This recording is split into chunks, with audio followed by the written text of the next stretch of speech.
In 2009, horror's biggest mama's boy, Jason Voorhees, would slash his way back to the silver screen. Let's take a look back at the film and go over 10 things you probably didn't know about Friday the 13th.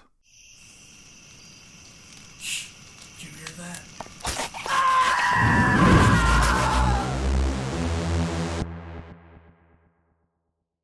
Number 1. Adrienne King from the original film was asked if she'd be willing to make a cameo appearance. Then, a few days later, she was contacted and told that the studio didn't want anyone to return from any of the original films. Number 2. Jason's longtime nemesis, Tommy Jarvis, was originally going to return for this movie. Obviously, this is one of those ideas that just didn't make the final cut. Number 3. Scout Taylor-Compton, most known for her portrayal of Laurie Strode in the Halloween remake, tried out for the role of Jenna, but lost out to Danielle Panabaker. Damn, she could have been like a remake Scream Queen. Number 4. Jason is known for his sheer brutality, so you might be surprised to learn that Willa Ford's character, Chelsea, was originally meant to die in a very different way.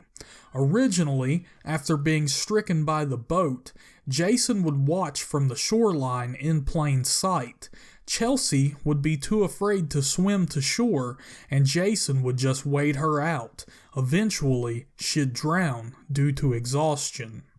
Number 5. Producer Michael Bay became very upset with the film and ended up walking out during a screening, saying that there was too much sex. Being that this is Michael Bay we're talking about, it's a little hard to believe. Maybe he was subtly trolling the people who walk away from films for being too violent. Number 6. The opening weekend was a massive success, raking in over $40 million at the box office, which, at the time, was the biggest ever opening weekend for a horror remake. Number 7. Both Jared Padalecki and Jensen Ackles were on hiatus from the wildly popular television show Supernatural. During this time, they both worked on remakes of 80s slasher films. Padalecki obviously worked on Friday the 13th, while Ackles worked on My Bloody Valentine 3D. Number 8. As Paramount still owned the rights related to the original Friday the 13th despite the franchise being in New Line's hands, New Line and Platinum Dunes needed their blessing to use certain material for Friday 09, including the original's title. Wanting to have their hands in the reboot, Paramount gave the other studios the go-ahead. This would be the first time Paramount had anything to do with the Friday the 13th franchise since 1989. Number 9.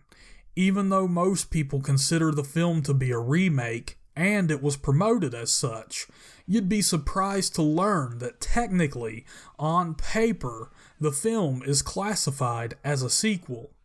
Writer of the original film, Victor Miller, has stated that studios will do this as a way to save money, as the studio doesn't have to shell out as many residuals for a sequel as they do for a remake. Number 10.